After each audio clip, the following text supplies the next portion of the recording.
Blackstone Audio presents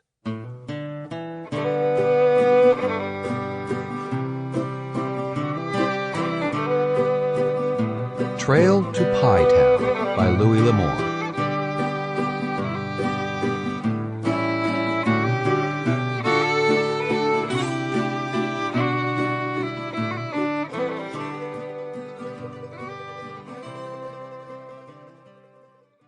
Dusty Barron turned the steel dust stallion down the slope toward the wash. He was going to have to find water soon, or the horse and he would be done for. If Emmett Fisk and Gus Mattis had shown up in the street at any other time, it would have been all right.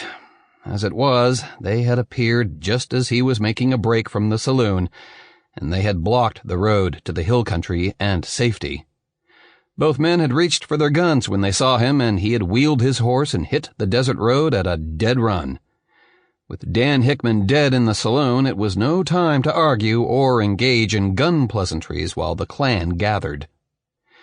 It had been a good idea to ride to Haria and make peace talk, only the idea hadn't worked. Dan Hickman had called him yellow, and then gone for a gun. Dan was a mite slow, a fact that had left him dead on the saloon floor. There were 9 Hickmans in Haria, and there were Mattis and 3 Fisk boys.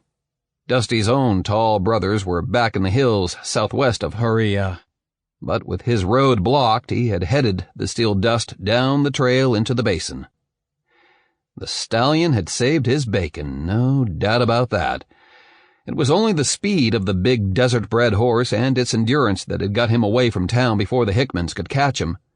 The big horse had given him lead enough until night had closed in, and after that, it was easier.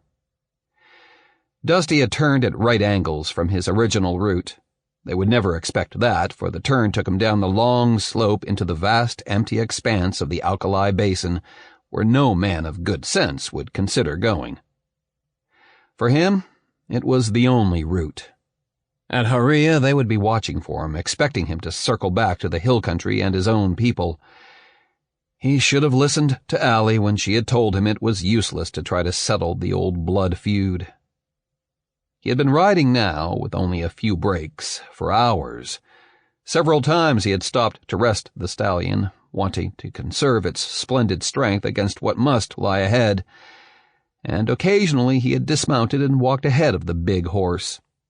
Dusty Barron had only the vaguest idea of what he was heading into. It was 38 miles across the basin, and he was Sample complete. Ready to continue?